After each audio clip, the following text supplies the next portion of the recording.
The notification lit up my phone at 7 a.m. on Christmas Eve, just as I was pouring my first cup of coffee. It was from my father, Gregory. Just 3 lines that changed my entire life. Emma, we've decided to keep dinner intimate this year. Just me, Caleb, and a few close friends. We'll catch up with you after the holidays. I stared at the screen. Intimate. That was his code word. It meant his new girlfriend, the one who was 26, 3 years younger than me, was coming over, and he didn't want my judgmental face ruining the mood. My brother Caleb, the golden child who had never worked a day in his life, would be there. I would not. I didn't cry. I didn't throw the phone. I didn't even type out a response asking why. The clarity was instant, cold, and absolute. For 29 years I had been the fixer, the safety net, the one who showed up. Today I was the one they didn't need. I set my coffee down and opened my laptop. My hands were steady. I logged into my bank account, bypassed the savings I'd been building for a decade, and initiated a wire transfer. $650,000. The entire balance. The recipient was the county bank holding the foreclosure title on Blackwood Ridge, the sprawling, beautiful frozen ranch my brother Caleb had tried and failed to buy 3 months ago. He had bragged about it for weeks, claiming it was his destiny, before the financing fell through because, surprisingly, banks don't lend $500,000 to unemployed gamblers. I hit send. The screen flashed. Transfer complete. 20 minutes later I was in my truck. I drove right past my childhood home. I saw Dad's car in the driveway. I saw the lights on the Christmas tree I had bought for them last year. I didn't tap the brakes. I kept driving, watching the house disappear in my rearview mirror until it was just a small, meaningless speck against the snow. I wasn't going to their dinner. I was going to my ranch. Drop a comment and let me know where you're listening from and what time it is for you right now. I'd love to know who's part of our community. Blackwood Ridge wasn't a vacation home. It was a fortress of pine and stone sitting on 600 acres of Wyoming wilderness. When I pulled up the unplowed driveway, the snow was knee-deep. The house looked like a sleeping animal, dark, cold, and imposing. It was exactly what I needed. I stepped out of the truck, the wind cutting through my coat like a knife. My name is Emma. I'm 29 years old. And standing there in the biting wind, looking at a deed with only my name on it, was the first time I felt like a real person, not just an extension of my father's ego. I walked into the living room. It smelled of dust and neglect. Leaning against the stone hearth was a piece of plywood left behind from 3 months ago. Painted in sloppy red letters was Caleb's Lodge, coming soon. My brother had put it there when he was pre-approved for a loan that never existed. He had claimed the space before paying a dime, already visualizing the parties he would throw. I didn't toss it in the trash. I broke it over my knee. The sound cracked through the empty house like a gunshot. I threw the splintered wood into the fireplace and lit the first match. I watched his delusion turn into ash. It was the warmest the house had felt all day. My phone buzzed in my pocket. It was probably Dad, realizing I wasn't coming to fix the turkey or smooth over the tension with his mistress. It was probably Caleb asking if I had brought his gifts. I didn't look. I went into the settings and started blocking. The aunts who only called when they needed money. One by one I silenced them. It wasn't an act of anger. It was an act of hygiene. Then came the hardware. I didn't hire a crew. I climbed the ladder myself. I drilled high-definition cameras into the eaves, angling them to cover the driveway, the porch, and the gate. I swapped out the rusted tumblers on the front door for heavy-duty, commercial-grade deadbolts. I drove the screws in deep, feeling the resistance of the wood. The click of that lock sliding into place was the most satisfying sound I had ever heard. It wasn't just metal on metal. It was the sound of a boundary that couldn't be argued with. That night, the wind howled against the windows trying to get in. But for the first time in my life, the cold stayed outside. I sat on the floor, wrapped in a blanket, listening to the absolute silence. It didn't feel lonely. It felt like ownership. They thought they had exiled me to the cold. They didn't realize they had just given me a kingdom. The next morning, I stood in my kitchen, the winter sun streaming across the scarred wooden floorboards. The silence was still heavy, but now, in the daylight, the weight of what I had done started to settle. I had spent $650,000 in cash. Liquidated everything. My retirement, my emergency fund, the escape fund. I'd started building the day I turned 18. It sounds reckless. But I don't do reckless. I do math. My name is Emma, and I am a forensic accountant. People think that means I just look at spreadsheets all day. What I actually do is track stolen money for federal agencies.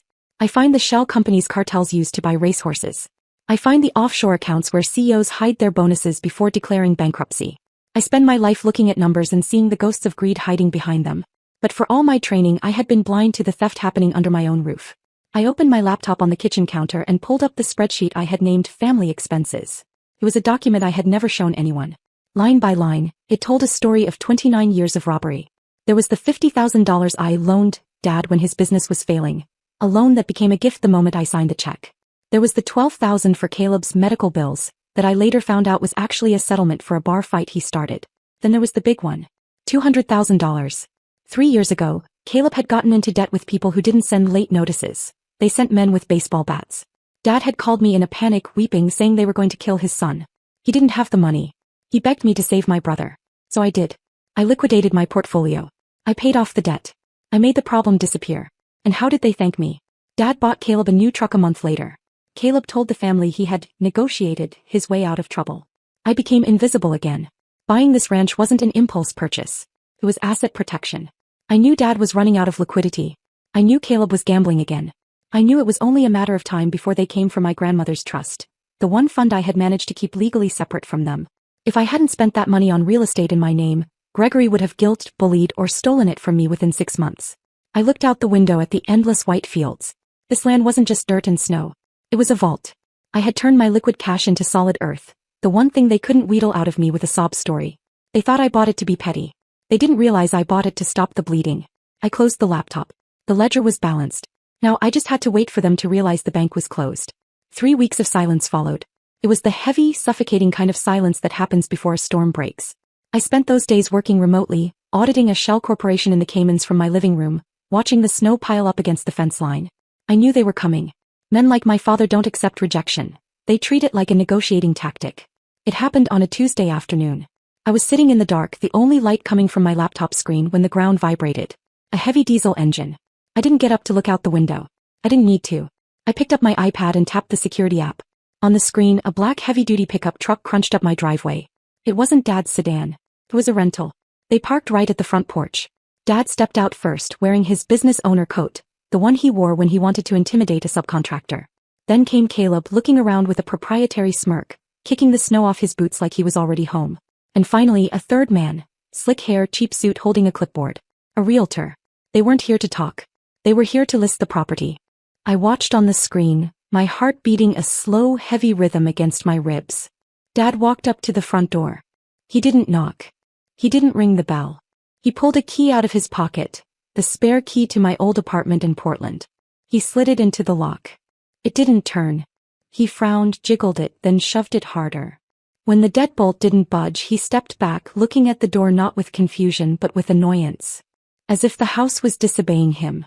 He said something to Caleb. Caleb laughed and pointed to the truck bed. Dad walked back to the truck and pulled out a crowbar. It was red, chipped paint, heavy steel. I zoomed in on the camera feed. I needed to see his face. I needed to see if he looked angry or scared or guilty. But he didn't look like any of those things. He looked calm. He looked entitled. That was the moment I finally understood the trap I had been living in for 29 years. This is the trap of normalized cruelty. See, a stranger breaks into your house because they want your stuff. A father breaks into your house because he believes you are his stuff. He wasn't attacking the door because he hated me. He was doing it because, in his mind, my boundaries didn't exist. He truly believed that my money, my name, and my home were just extensions of him. He wasn't committing a crime in his eyes, he was just correcting an error. He was opening a door that had no right to be closed to him. It was a level of dehumanization so deep it looked casual. He wedged the flat end of the crowbar into the seam of the door frame. The sound of splintering would echoed through the house, louder than I expected. The realtor took a nervous step back, looking at his clipboard, but he didn't stop them. He probably thought this was just a lockout situation. Crunch. Dad put his weight into it. The heavy-duty screws I had installed groaned, fighting against the leverage, but wood is only wood. With a final, sickening pop, the frame gave way. The door swung open. Dad didn't hesitate. He stepped over the threshold of my home, crowbar in hand, wiping his boots on my rug. I sat in the dark of the kitchen 30 feet away, watching them enter the foyer. I didn't scream. I didn't run. I just saved the video file. I stayed in the shadows of the kitchen hallway, phone raised, recording every second. They moved with the efficiency of thieves who believe they have a moral right to the loot. Caleb walked over to my couch, the leather sectional I had bought with my first big bonus, and kicked it.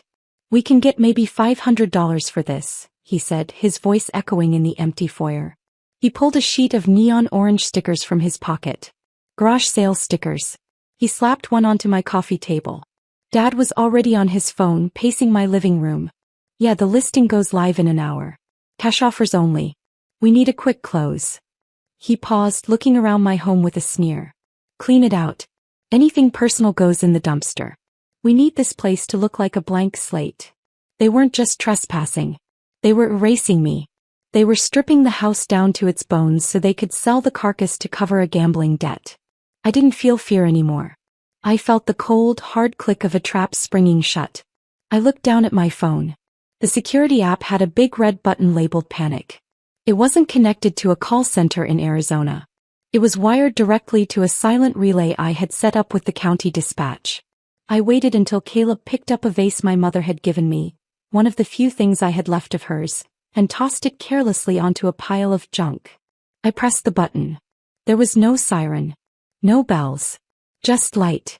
8 high-intensity halogen floodlights, mounted along the perimeter of the driveway and the porch, slammed on simultaneously.